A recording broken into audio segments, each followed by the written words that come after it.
In a world where gates exists, filled with many dangerous monsters and valuable treasures, lives a boy named Elpam. However, unlike the usual trope of being the strongest, Elpam is merely a bait slave, treated like a distraction, to allow his contractors to escape the monster's clutches. Alas, fate has something else in store for him. Slowly but surely, he transforms into the greatest telekinetic mage, becoming known as the Last Explorer. Nevertheless, he soon meets an untimely demise at the hands of the Dragon King, Horntail, which not only ends his journey, but also the entire world as well. But his story doesn't end there. On the brink of death, as he takes his last breaths, he is mysteriously teleported back in time. There, he vows to become even stronger than before, and embarks on his journey yet again, this time even more determined than the last. The story begins in a beautiful portside city called Lith Harbor. Ships from all over the world come here, and one of them brings Raymond, an enthusiastic young boy, ashore. We finally arrived. So this is Lith Harbor, the boy shouts aloud, filled to the brim with anticipation for what is about to come. There, he sees all the merchants selling their items and services, and gets dazzled by the sight of this bustling city. But what on earth is a bunny girl doing here? What kind of potion is she selling? She seems shady. As it turns out, this boy isn't here alone. He is with a couple of his friends. A dark-skinned Bishopna named Walker, a chubby fellow called Terran, and a woman named Charlotte. As per them, this harbor is where their adventures will begin. Apparently, in these times, explorers from all over the world would create their own teams and aim to become heroes. The Age of Adventurers, some would call it. In this fantasy world, gates began appearing all of a sudden. Beyond these mystic gates were terrifying monsters that weren't seen in the Maple world. Of course, even though many explorers died at the gates, due to the rewards that could be obtained inside, many dreamed of entering and taking possession of the treasures. Alas, Walker and his group aren't too keen on the losing your life aspect of this whole endeavor, and hence, Walker suggests that they need bait. Since there is no way of knowing what is inside these gates until they enter themselves, they cannot make a plan of action beforehand. There are many people who have lost their lives due to sudden arrivals, and that is exactly why they need a bait slave. Hearing this, Charlotte immediately agrees with this plan, not even hesitating for a moment. In her mind, it would do them good if there was someone to distract the monsters, giving them time to escape, just in case things go south. Well, they aren't the lovable bunch I thought they would be. And so, they all head to a nearby hiring market, where one of the merchants, aka slave traders, shows the group all their bait slaves. The merchant also recommends two young, fresh lads, claiming they are as lively as baits get, and, correspondingly, Walker decides to buy both of them. The more the merrier, I guess. Now, with their distraction, the team finally heads to these mystical gates. Before they enter, Walker reveals that it is customary to mark the pillar whenever you enter. This is to know how many other parties have gone inside beforehand, and, as it would seem, no one else has yet to come to this specific gate, making them the first for this gate. With this, they all step through at last. As soon as they enter, Raymond comments on how weird it feels to step through, and is immediately bewitched by his surroundings.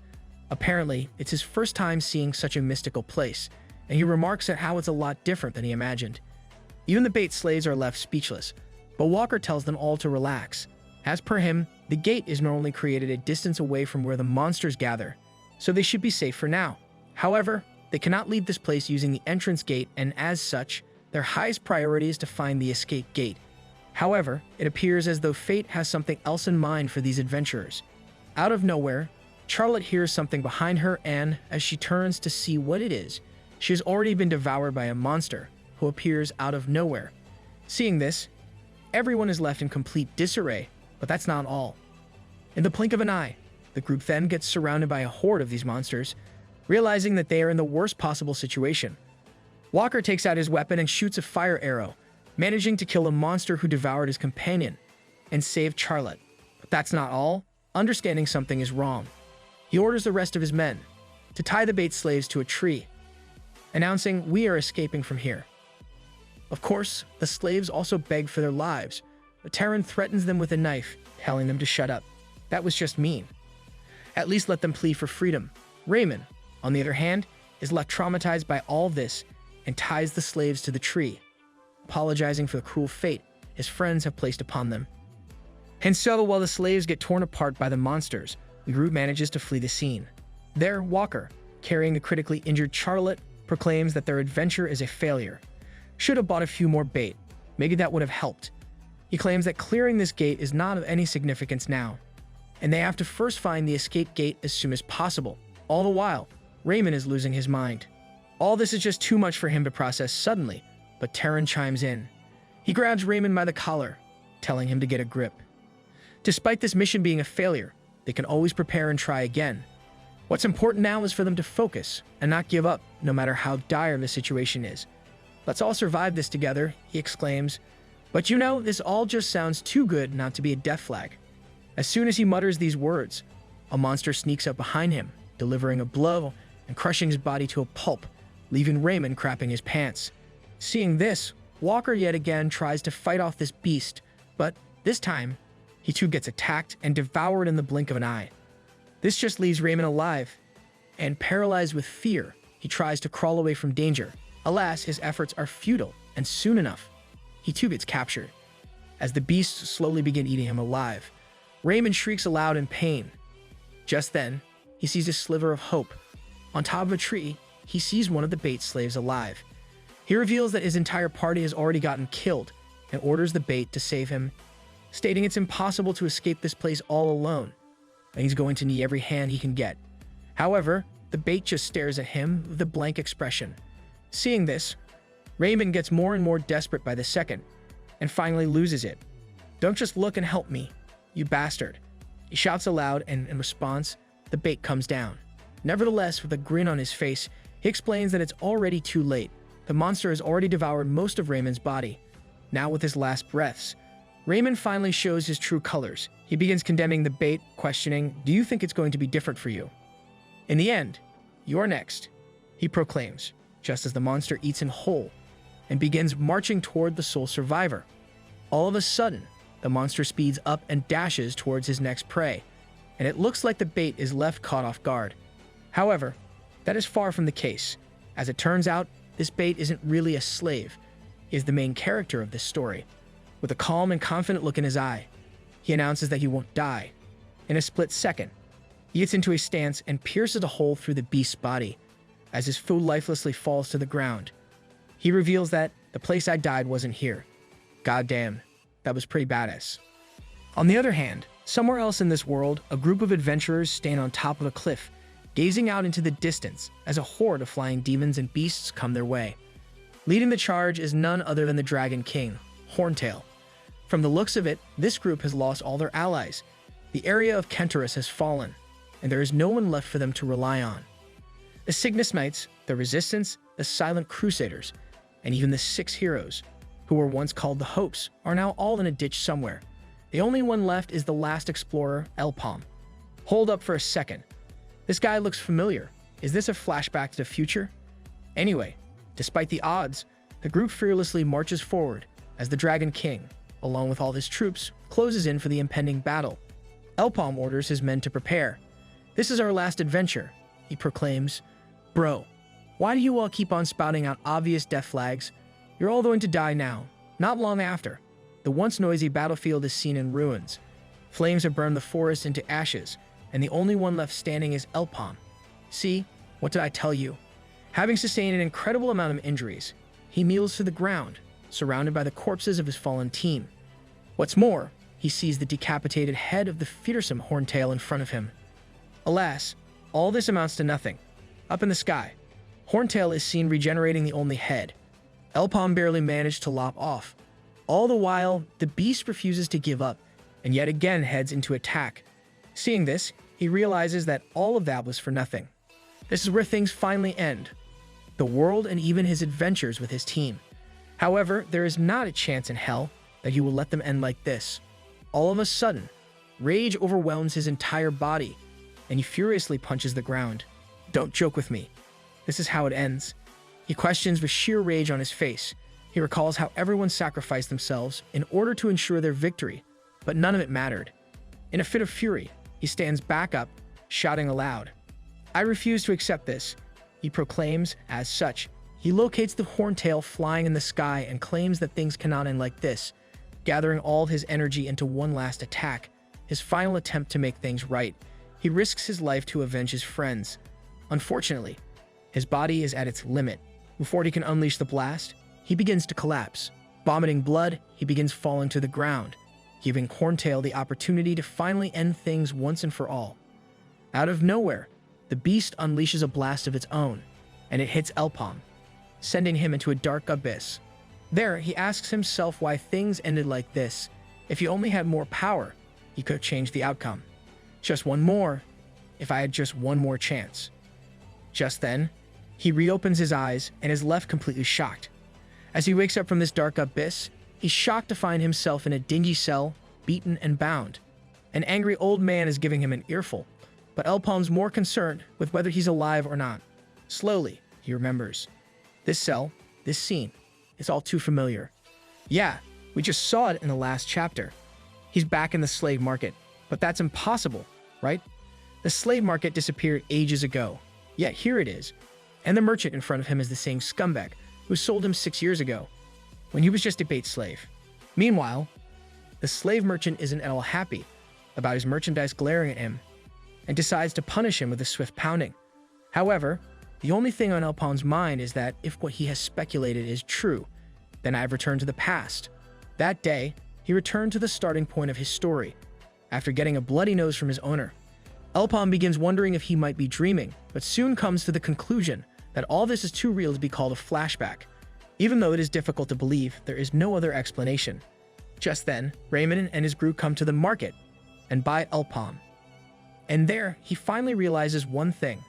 There is no reason to make this complicated. This is my second chance. This brings us back inside the gate, where Elpam picks up Walker's weapon, the Staff of Fire Arrow. Apparently, it's a handy skill to have, but this isn't enough. In his mind, an adventurer should have something more than a weapon, or else there is no point in coming here so far. All of a sudden, he finds the foot of one of the victims and exclaims that some people tend to hide their valuable items in their shoes. As such, he searches the boot and finds a ring of psychokinesis. However, he doesn't have the time to relax. All of a sudden, he senses a group of monsters approaching him and is surrounded in a split second. The monsters all gang up on him and even manage to break his spear in two. This leaves Elpam in a pickle, but he wasn't the last explorer for nothing. He was the last explorer so that the Dragon King could send him to the dark abyss. Using his newly acquired staff and ring, he launches a counterattack, quickly killing all foes. But as he begins getting a bit cocky, he finds just how bad his predicament is. The staff appears to have gone on cooldown, and with the restless beasts attacking him non-stop, he is forced to use the staff as a club to beat the daylight out of his opponents. Eventually, the staff begins working again, and this time, he swiftly ends things with just a single attack. All of a sudden, Charlotte, who is revealed to still be alive, although just barely, speaks up. She questions just who this bait slave is. She notices the circle on Elpam's hand, questioning how a slave like him awakened. To her, it seems like he was the one behind all of this mess, but Elpam reveals this isn't the case. Regardless, even if all the adventurers did manage to survive somehow, he would have killed them all himself. I absolutely despise the likes of you, who use humans as bait, he announces as he brings this whole ordeal to a closure, along with Charlotte's life. With this, he returns to the real world, where all the people are left baffled at the fact a mere bait slave managed to come back all by himself. On the other hand, Elpam reveals that the die has already been cast. He needs to hurry up so things don't end up being a repeat ending. First, I'll need to get rid of this slave mark. So, off he goes to the Gaper Merchant headquarters, the organization that enslaved Elpam for the past 6 years. There, he relays the story to a big shot by the name of Evis, who's completely flabbergasted to learn of the lone slave, returning in one piece. No battle scars or bruises, while the whole entourage he ventured with is supposedly 6 feet under. Evis can't wrap his head around it, muttering about how this situation is a real head-scratcher.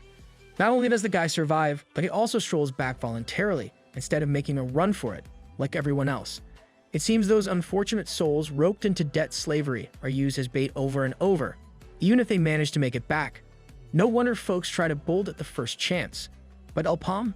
Oh no, he's not biting the bullet, which means he's fully aware of the tight grip the Gaper merchants have on him. Because the only way out is death, that's their motto. But even though this is one heck of a special case, it's not like Evis, a big shot himself, needs to be clued in on every little detail. But wait, there's more. His assistant drops another bombshell. This slave managed to crack the first circle. Now that's got Evis sweating bullets. He realizes Elpam probably doesn't harbor warm fuzzies for them after his stint as a slave. If things go sideways, it could spell trouble with a capital T. And that's not all. Elpam wants his contract changed and he's shooting for explorer status. Evis just chalks it up to a peasant not knowing his place. Still, he's got orders from Lord Raken himself to investigate this mess. Raken's name sends Evis jumping out of his seat. Apparently, he's one of the executives of the Gaper merchants, so why the heck would he care about some lowly slave? But try as he might to connect the dots, he's stuck on one conclusion. Don't tell me, is it because of that? With that bombshell, the assistant bids adieu, leaving Evis to ponder over the slave's audacity, to dream of becoming an adventurer. In this world, under the reign of Empress Cygnus, slavery was supposed to be a thing of the past. Yeah, right. Underneath it all, humans were still shackled to the almighty dollar. Or in this case, mesos. Borrow money and can't pay up, say hello to your new life as a manual laborer. And when Elpam's old man, his only family, bit the dust, that's exactly what happened to him. The poor guy bought medicine from those Gaper scumbags for his dad, only to find out they jacked up the price. Next thing he knew, he was in debt up to his eyeballs and enslaved for 6 long years. But now, it's payback time.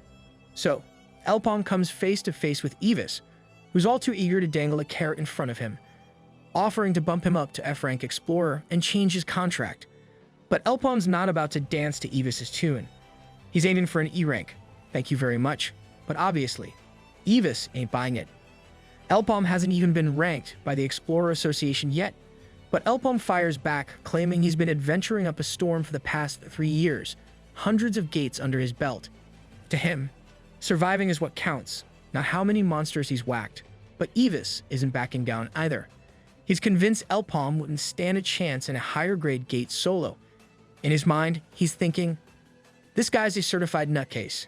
Yet, there's something about Elpam, something strange that makes Evis give him a shot. He tells him about a gate, limited to 5 people with a death toll to call parties. Prove yourself. If you happen to have that much value, then I'll do as you wish. Evis smirks as he hands Elpam the contract. So Elpam teams up with a ragtag crew to tackle this death trap of a gate. There he meets Chev, the team leader, who seems shadier than a palm tree at midnight. Chev introduces the rest of the gang, and let's just say, they all look like they got something to hide. According to Chev, their mission is to nab the loot left behind by the 12 doomed parties before them, bring back the goods, and they'll be rolling in dough, 3,000 mesos each, to be precise. So, they march into the gate and set up camp in a nearby tree. As they scout around, Chev splits the group into 2 teams. Chev and Elpam team up, while the others, Tom, Max, and Ro, form the second team. But something's off. There's no treasure, no monsters in sight. Maybe they pitched their camp too close to the entrance, Chev ponders. If that's the case, they'll have to venture deeper tomorrow. As they chat, Chev expresses sympathy for Elpam after hearing his story, and even offers him a spot in their crew. But the day comes up empty-handed for both teams. Later that night, after they share a meal, Chev pays a visit to the sleeping Elpam, and he's not alone. Chev tries to wake him up, but Elpam's out cold, laughing like a bunch of hyenas.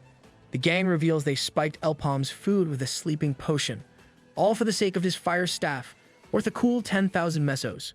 Suddenly, Max edges closer to Elpam, ready to strike. How about we do some work now? He sneers. However, just as the blade strikes the sleeping Elpam, the attacker immediately realizes something is wrong. He takes off the blanket covering up the supposed Elpam, revealing that he's not there. Seeing this, all the explorers are left flabbergasted, and Chev orders his team to find him immediately. Elpam could still be hiding nearby, but it's not like they will ever know.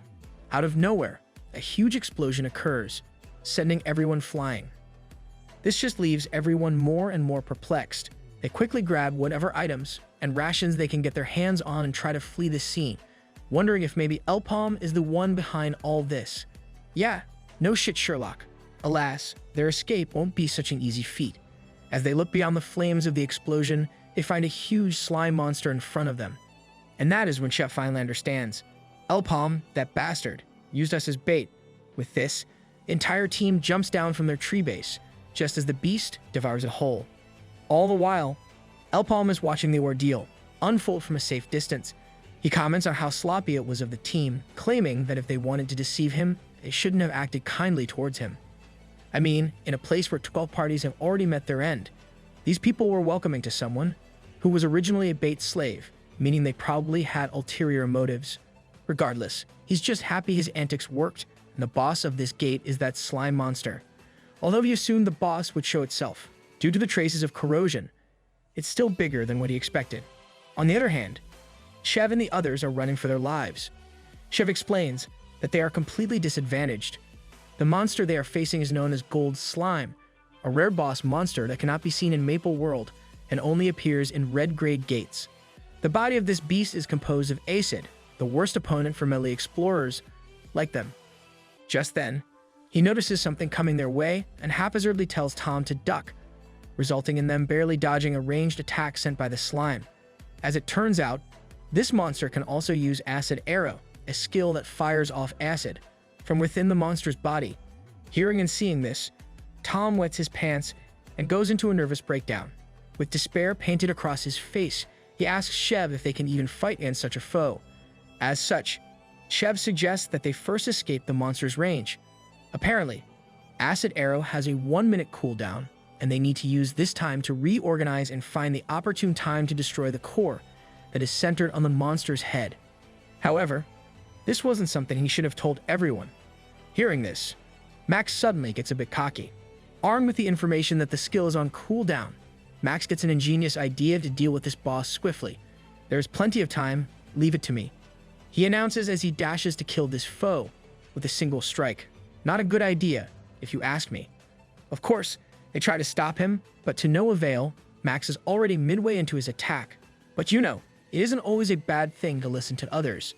Out of nowhere, just as Max gets close, the boss monster unleashes Acid Arrow once again, melting Max into two, and leaving Shev with shivers down his spine. The cooldown was still supposed to be in effect, but hey, what can you do? With a barrage of arrows, the monster then absorbs and eats Max, turning him into nothing but a pile of bones. Meanwhile, Elpam watches all this from the sidelines and explains that Shev wasn't wrong, though his information was lacking.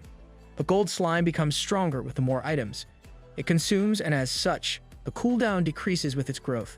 What's more, the abnormal size of this beast shows it has already absorbed a ton of items, and now it can shoot off acid arrows without a cooldown. I can see why the parties who went before us were all eliminated, he exclaims.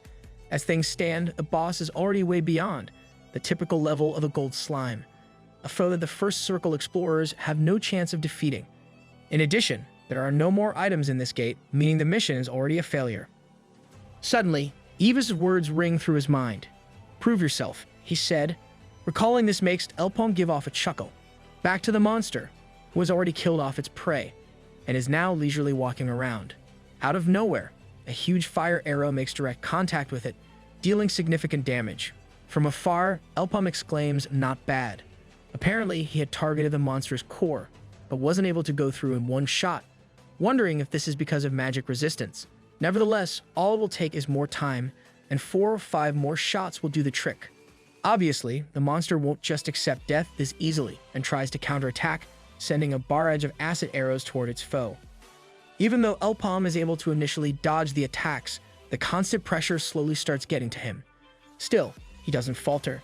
Using his telekinesis, he manages to stab his dagger into a nearby tree, using it as an anchor point to swing from one place to another. In his mind, he knows that he has to strike the same place repeatedly, without a single mistake, or it could cost him his life. Of course, this is no easy task if he was an ordinary magician. Alas, he is not normal. He's crazy. He's insane.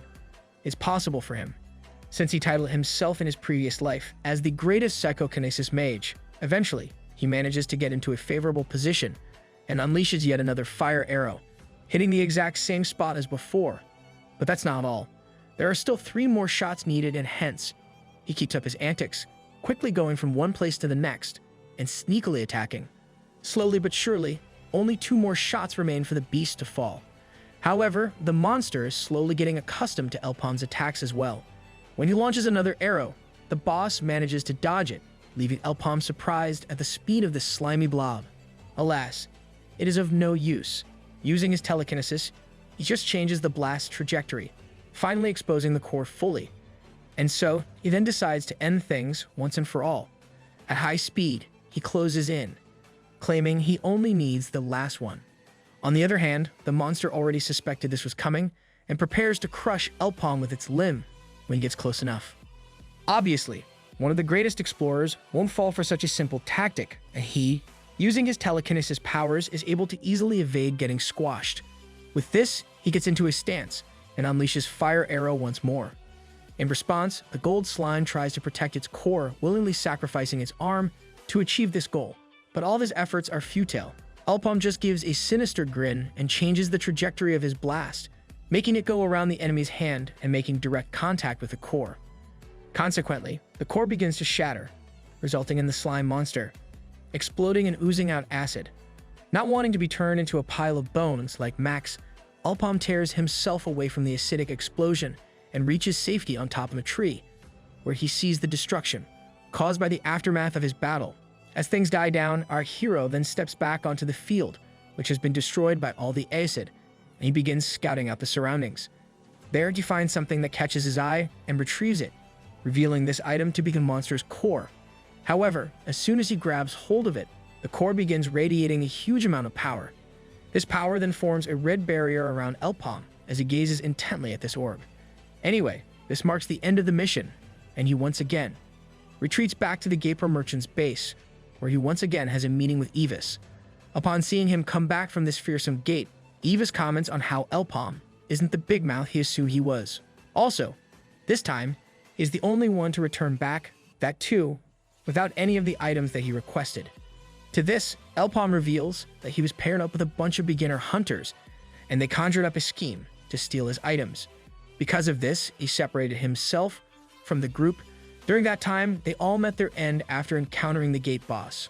Hearing this, Evis gets agitated and questions what type of monster the boss is, learning that it is a god slime. But this just makes him even more frustrated, and he realizes that meant all the items he had lent must have melted. The damages are huge, he musters angrily. What's more, Elpam managing to escape is already an issue for him. It is explained that there are a few common rules for the gate. First and foremost, there is a limit on the number of people that can enter a gate. If a party enters the gate according to the number of members marked on it, the gate will then become deactivated until all the party members die. Secondly, there are also restrictions on re-entry depending on the gate's difficulty and the number of circles the explorer has awakened.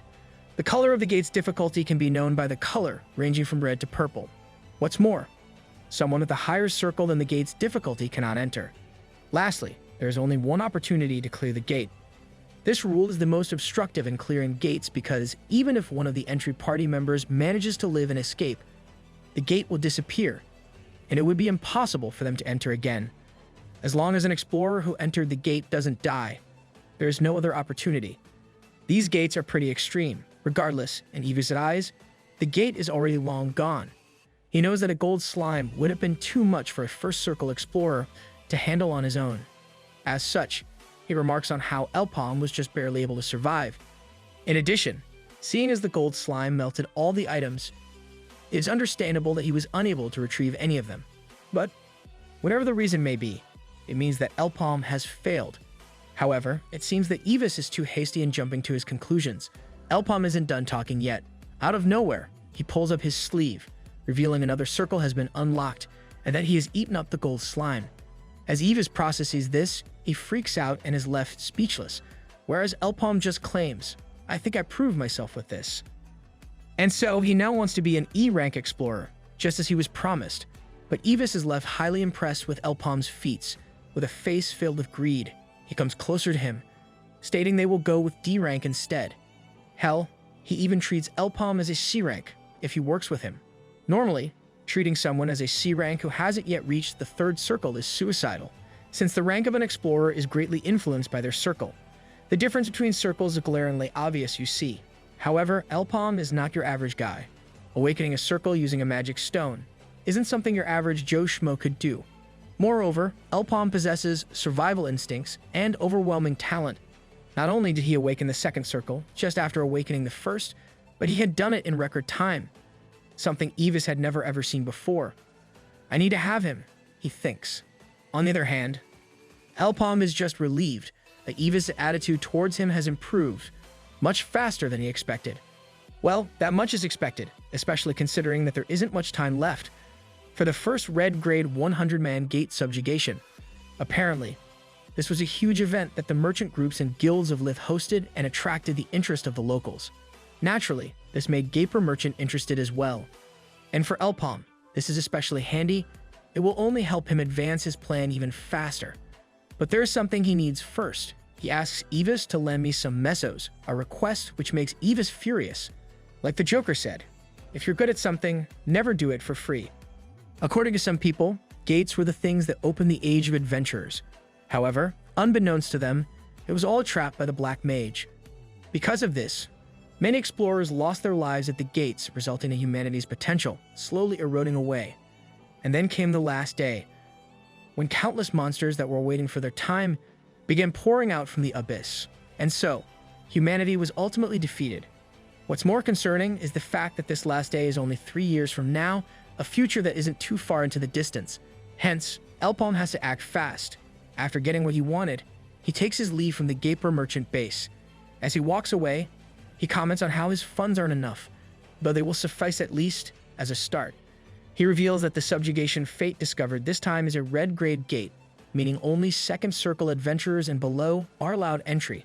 Normally, the Gaper Merchant sorts and hires high circle explorers, but the reason they are investing in him is because of the gate. Regardless, it's gotten some mesos for now. Of course, it would be foolish to spend this all on items, especially considering the items he would need are way too expensive. Probably a better idea is to spend it on booze and girls, but hey, who's asking me? On the contrary, Elpam claims that there is one thing that would be the most useful to buy. And to procure this something, he heads to the same place he loathes, the slave market, also called the labor market. There, he is immediately encountered by a merchant who begins questioning what Elpam is looking for, baits or warriors. But Elpam refuses both these services. Rather, he exclaims that he is here for someone specific and asks the merchant to guide him to this man. And so, Elpam is then taken to the punishment chambers, a place often used to discipline those who don't listen, just like the person Elpam is looking for. Eventually, they reach their destination. But even the merchant is not really recommending Elpam to go ahead with his decision. Regardless, Elpam already knows why he's here, and nothing will change his mind. In front of him is a scarred and shackled man. He's the one I was looking for, he proclaims. On the other hand, this man, with rage and anger in his eyes, glares back at Elpam. As it turns out, before Elpam returned back in time, there was a certain someone whose death accelerated the destruction of the world. This someone being none other than the hero of Polarm, Iran, one of the 6 heroes. She was murdered and the first and last disciple of Iran. And the perpetrator who declared the destruction was Devo, the hero killer, who happens to be the one standing right in front of him. Seeing an unknown face, Devo immediately senses his hostility and tells Elpam to get lost. For now, Devo is a mere slave, and his distasteful attitude has made him a sight for sore eyes. Even the merchant claims Devo is a complete lunatic, but there is nothing changing Elpam's mind. Apparently, both Elpam and Devo received attention from people in the future, especially after the last day. They both happen to have many similar factors, such as being from the same region, the same awakening time, and even the same skill set. However, there is one thing they both had the most in common: they both needed mesos. Elpam inquires as to how much Devo's services cost, and Devo announces he wants a whopping 1,000,000 mesos. According to Elpam, the reason Devo needs so much money is because he has a sister afflicted with black blood disease. Of course, this sum is no joke, and Devo doesn't think he is going to get his asking price. However, much to his surprise, or delight I should say, Elpam takes out the 1,000,000, dangling it in front of the money-hungry Devo, making him drool. With this, he lays down the terms of the contract, mentioning that their contract will last for a year and the profits will go 7 to 1, with the priority of the items being in his hands. This leaves the merchant baffled, since Elpam wants to make Devo a comrade rather than a slave. Regardless, Elpam hands Devo the contract, telling him to confirm the details, but Devo just snatches it and seals it with his blood, not even bothering to read it over. What's more, now that the contract has been established, Elpam wants to start an exploration immediately, and Devo is more than raring to go, announcing, "I'll be your dog far better than others." With this, they both head to a nearby red-grade gate, but Devo seems uneasy. He explains that, though he is thankful for the new weapon, He usually uses a longsword, and it would be better to go change his polearm for a similar weapon. But Elpam refuses, claiming he has to use a polearm when working with him. But Divo isn't done yet. He asks where the rest of the teammates are, seeing as there is an entry limit of 8 people. However, Elpam explains that there is no one else. Hearing this, Divo begins freaking out, but gets pushed in by his employer. Immediately, Divo is left enraged and questions how stupid Elpam is to take on this gate meant for a team of 8, with only just 2 of them. Last, they don't have time to bicker. Out of nowhere, they get swarmed by a horde of stuck monsters. But, as it turns out, an enemy of his caliber is no match for Elpam, who easily takes them all out in the blink of an eye, leaving the baffled Divo to wonder just what is with this monster. On the other hand, at an eerie mansion somewhere, it is revealed that the merchant groups have taken the bait. Owen explains that the time for the event is currently being scheduled, and they have finished selecting the members that they will deploy, asking permission from her master if they can proceed. In response, a white-haired man allows her to do so before proceeding to drink his wine. While gazing at the movement, he raises his glass, announcing all shall be done as he wills. Freedom to the Maple World, he toasts. Also, why does this dude look like a gay medieval vampire? Back inside the gate, Divo cleans up the mess and collects all the magic stones he finds. But that's not enough for an overachiever like Elpam, who wants to continue as soon as he gets done. As a result, they both begin wandering around the gate. There, Divo begins thinking about the deal he has gotten. At first, he just thought Elpam was insane, but immediately so, he's pretty strong. He has never seen or heard of someone using the fire arrow in the same way as his boss, and remarks on how he will be able to make a fortune if he is with someone as skilled as Elpam. Nevertheless, as they walk around, they eventually stumble upon another group of monsters.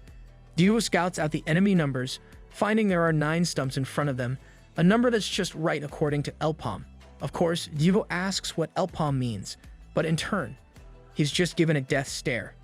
And the next thing you know, Divo jumps down on the horde and begins slashing away. In his mind, he condemns Elpam, calling him crazy. The fact is, this is his first time using a polearm, making it already cumbersome. Even 10 lives wouldn't be enough for this, he exclaims. Despite this, he has to act on his crazy boss's command.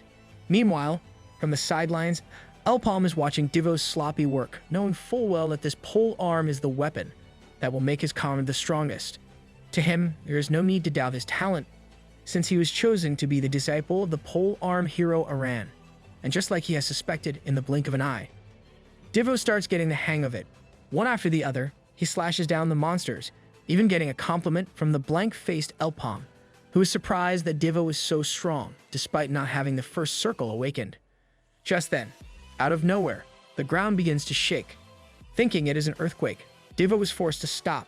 However, when he looks up, he finds something arguably scarier, a gate boss called Stumpy. As soon as it shows up, this monster begins wreaking havoc and attacks Divo. Thankfully, Elpam jumps in at the right time, swapping Divo away from certain death. As such, Elpam then tosses his comrade to the side. That's just plain disrespectful, and turns his attention towards this giant tree monster. But, at least to him, size isn't everything. Elpam claims that the opponent's bigger size just makes it a whole lot easier to hit him, but he is hugely mistaken. As soon as he lets out a fire arrow, the monster uses one of its branches to deflect the spell, sustaining no damage. Seeing this, Elpam is impressed at the speed of this foe, but he still has some tricks up his sleeve. Using the ring of telekinesis, he changes the trajectory of his next attack. However, just before it makes contact, the Stumpy also manages to block it as well. This leaves Divo wetting his pants, and the duo flee the scene as fast as they can. All the while, Elpam is thinking about how to bring down this boss. He knows it's not that his attacks aren't working, since the Stumpy wouldn't even care to block if his magic was ineffective. This means it's the branches that are the problem. All of a sudden, one of the branches comes flying their way, causing Divo to stumble and fall. This is followed by another attack, and Divo is left unable to dodge. Luckily, just in the nick of time, Elpam acts once more, using his telekinesis to help him escape. But the show's not over yet. As they get to safety, the small fry stumps surround them, and Elpam leaves Divo in charge of dealing with them, while he takes on the giant Stumpy himself. However, Divo isn't on board with this plan. In his mind, he thinks that defeating such a foe without a plan is impossible. Yet Elpam has confidence in his ability. Like last time, he sends another fire arrow, and the monster yet again blocks it. However, unlike the last time, another arrow comes flying out of nowhere, piercing the monster and dealing the first bit of damage. As per Elpam, although the target is fast, and it's impossible to hit it with telekinesis, he can still use his second circle to simultaneously send 2 spells at once. Slowly but surely, the damage begins to pile on. Seeing this, Devo begins getting happy and explains that there is 1 fire arrow behind the first, and no matter how fast the branches are, the Stumpy will not be able to deflect these consecutive attacks. Alas, being the idiot he is, he gets too caught up in watching the fight and accidentally allows some of the small fry to attack Elpam. Of course, Elpam easily deals with these weaklings, but this gives the Stumpy enough time to recover a little bit, and it launches a counter. This pisses Elpam off, and he comes to how this monster attacks. At even the slightest of openings he gives. Due to this, he is left in a pickle as one of the branches comes at him in full force. But then, by the skin of his teeth, he is saved when Devo comes jumping in. Just before contact, he manages to pull Elpam behind him, letting his comrade live to see another day.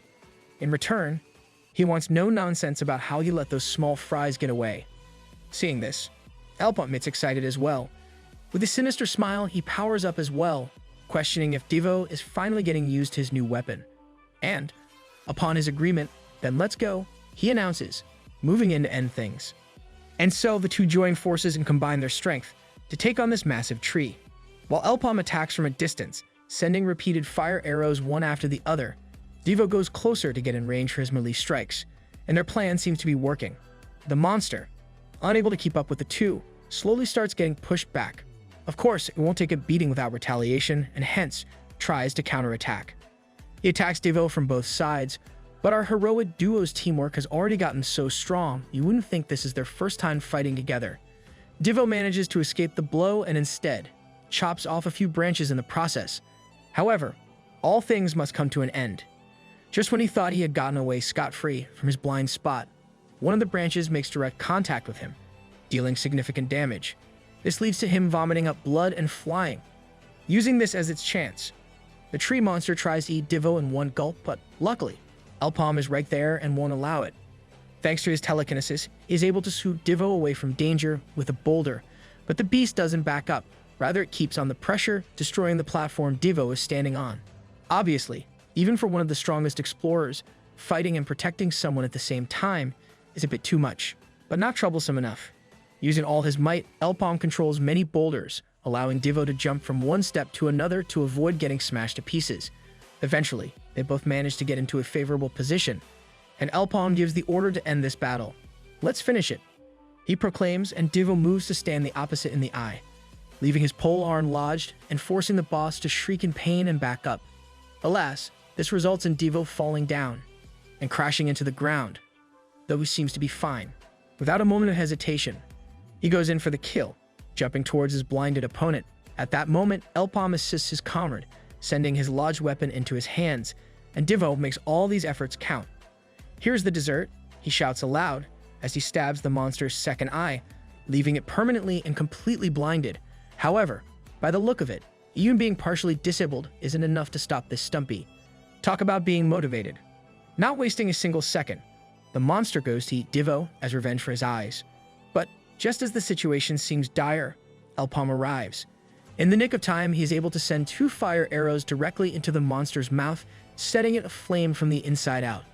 Despite being in tatters and bruises, the duo makes it out alive from this hellish ordeal as the monster bursts into a crisp. Later that night, at a house somewhere in the city, a young girl is seen waiting for someone. Noticing that her guest is late, she decides to just have dinner by herself and go to bed. However, just as she says her prayers, she hears a knock on the door. Surprised and curious as to who it might be, she hastily goes to answer the door, finding that her beloved brother Devo is standing before her, bloody and bruised. Seeing her brother in such a state, tears start falling down the girl's face, and she dashes over to hug Devo, welcoming him home after his brutal adventure. But not all stories have such a happy ending. On the other hand, in a remote and secluded hut in the forests, Elpam is seen intensely gazing at someone with a grim expression on his face. In the distance, a photograph shows a picture of young Elpam with his father, but the cruel mistress called Fate has changed the circumstances. The next thing you know, the rotting, decomposing corpse of Elpam's father is shown. Shell-shocked, he takes a good, hard look at this sight before cremating his father, setting up the hut ablaze in the process. With this, he walks away with a saddened look on his face, almost as if he is bidding goodbye to his beloved father. On the other hand, Eva seems to be in a pickle himself. Ha! What a problem, she sighs. Apparently, the date for the 100-man subjugation is fast approaching, but the party members have yet to be decided. What's more, Lord Raken has placed Evis as the one in charge, and if he fails to deliver, it will spell out trouble for him. As it turns out, all 10 merchant groups will be paying close attention to the 100-man subjugation, especially considering how an epic or even legendary item is sure to be discovered in this gate. However, the reality is that it is going to be quite difficult as things stand. The 3 Nanisha sisters, belonging to the Gold Ritchie Trade Union, will be taking part, and in front of such impressive adventurers, calling the Gaper Merchant Second Circle Explorers is almost embarrassing. That's just the extent of the power they possess. But that's not all. All the other 10 teams sent by the merchants are also quite fearsome, and the Gaper Merchants have the worst reputation among them all. Also, just adding a new explorer, whom he has just met, just doesn't feel right. Is it because he was a bait slave? What kind of classism is this? Suddenly, Eva's door slams open. Seeing this, he gets angered and asks who dares enter his office without knocking. However, he then finds none other than Lord Raken, has arrived to meet him in person. As soon as she arrives, Raken asks about the progress on the 100-man subjugation party, but Evis explains that he isn't done with it yet. Hearing this, Raken is surprised. It isn't like Evis to delay such important matters and ask what happened to the new young explorer he mentioned, aka Elpam. To this, Evis reveals that he doesn't fully trust Elpam. Since Shev's party was annihilated, there is no way to confirm what really happened inside the gate, and hence, there are still some things he's wary of. Although Elpam's talent cannot be doubted, this is an important matter. But I guess Raken isn't the leader of this notorious organization for nothing. He has a solution for all this, suggesting, why don't you confirm him again? Raken claims he knows the perfect place to accomplish just that. Heck, at this point, he just wants to form a party with all the candidates and send them out to the subjugation. There's going to be plenty of witnesses this time around. She sneers maliciously. Does he have an NTR fetish or something? But Evis decides to first test out the candidates. And so, he calls them all out to a red-grade gate. There, as Elpam and Divo reach their destination, they are immediately confronted by hostile explorers, who don't seem to be too happy about being paired with 2 former slaves. Elpam realizes that none of the explorers are welcoming in the least. Wow, that was quite insightful. According to him, these warriors would only think of slaves as a nuisance, but that's only natural as they get more experienced. They all have gone through hardships to attain their first and second circle, and they are completely different from Shev's team. All of them are skilled enough to not need bait. Anyways, now that everyone has gathered, Evis shows up and explains that this right here is a test. The explorers have been given an opportunity to show their skills are sufficient. However, this just leaves the explorers more confused. At last, Evis reveals that this is an opportunity for everyone to challenge the 100-man gate, and all here will get special treatment. This leaves everyone in a cold sweat, whereas Elpam already understands just what is going on. Regardless, they all enter the gate, filled to the brim with enthusiasm. As they enter, they are greeted by another mystical forest. As they step inside, the parties decide to go their separate ways for now and cooperate only when fighting the boss. Consequently, they all split up, leaving Elpam and Divo alone. That's just sad. Someone just makes friends with them. Divo was excited about fighting with others too, but this decision just might be their worst one yet. As the team split up, Dallin, one of the party leaders, orders his troops to hunt as fast as they can, since they don't have much time.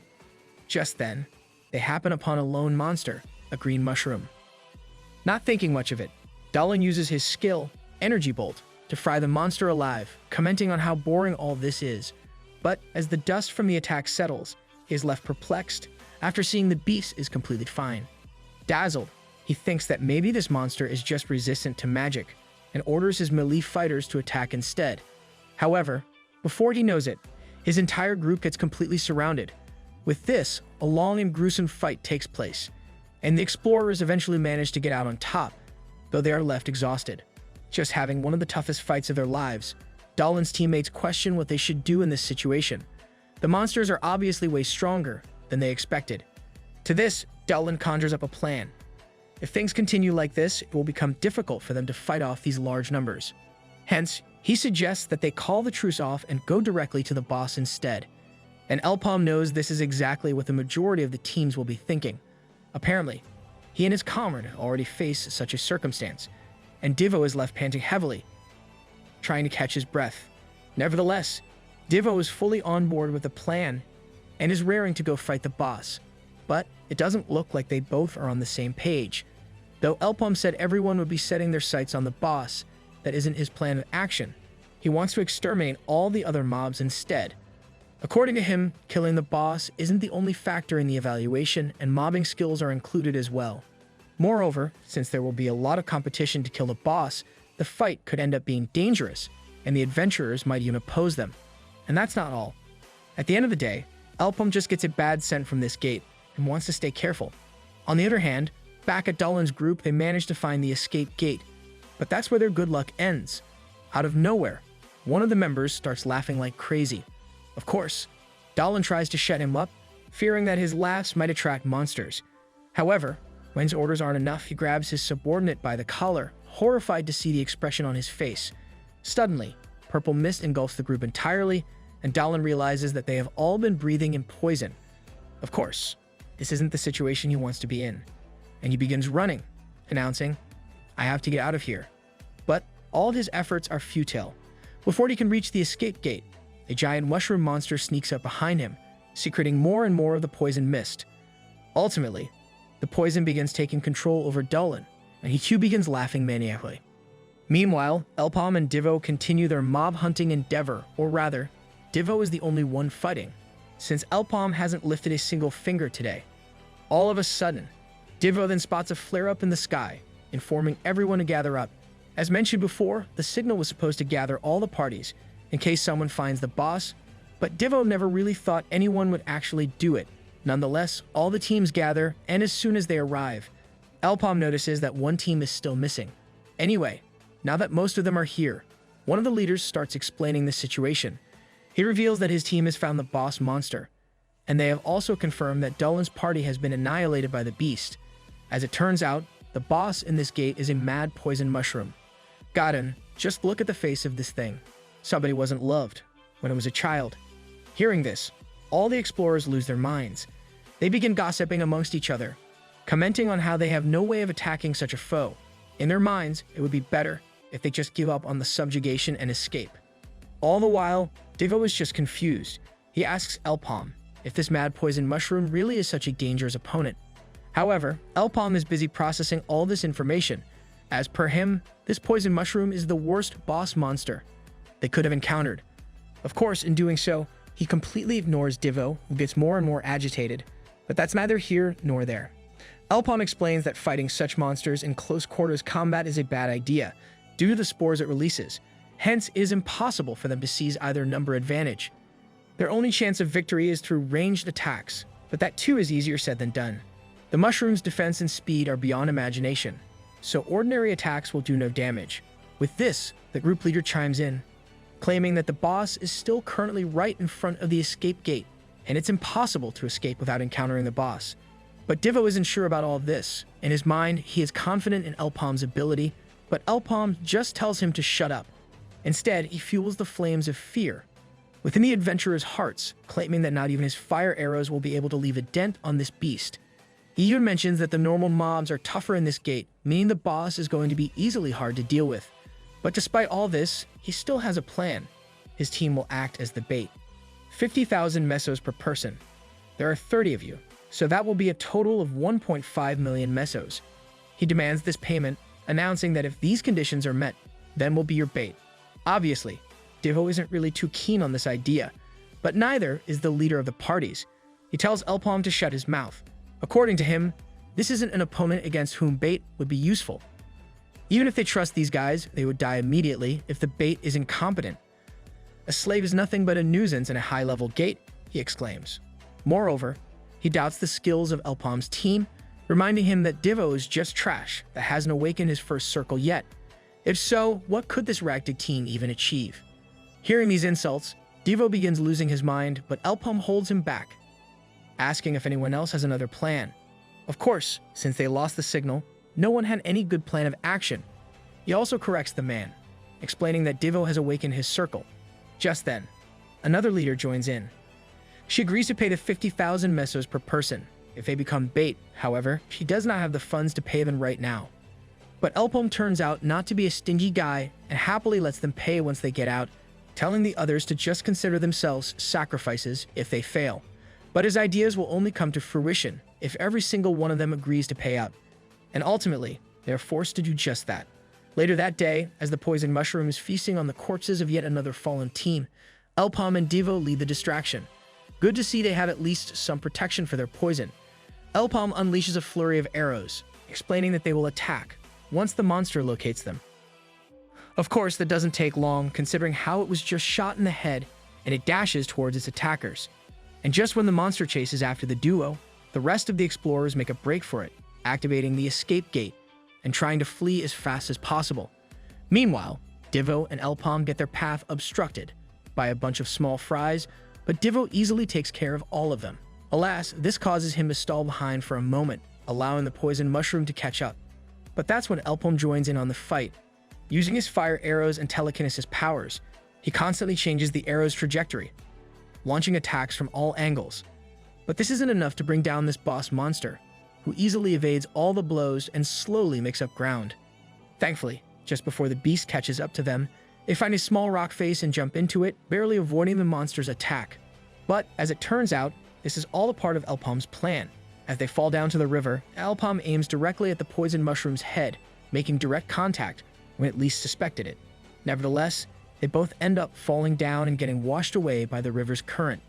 Luckily, both of our heroes survive the fall, but Divo almost bites the dust, and they wash up on a nearby riverside. Still taken aback by their foe, Divo asks what that monster is, and Elpam explains that this is the gate's boss, a beast they have to do much preparation for in order to hunt. But this is all just a bunch of nonsense to Divo, who refuses to believe his ears. He cannot fathom the suggestion of just the two of them defeating such a foe, and that is exactly what Elpam had in mind, freaking Divo out. But wasn't that always the plan? Didn't they specifically come here in order to defeat the boss? However, Divo counters, claiming all this was before he knew they were fighting that poison mushroom freak in the first place. Doesn't it make sense for them to do a tactical retreat?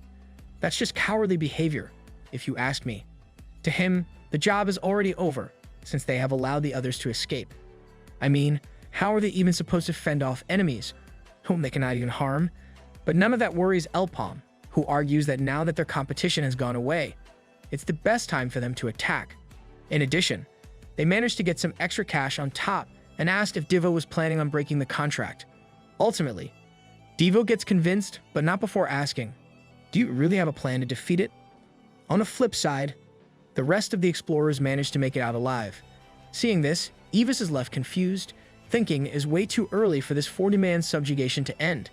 Consequently, he asks Juber, the female party leader, what happened, noticing that some of them are missing. There, Juber reveals that the subjugation has failed. Dallin and his party were completely annihilated, whereas they only managed to barely survive thanks to Elpam and his team, acting as bait. As per her, it will be impossible for them to defeat this boss monster of this gate, with just the people they have here.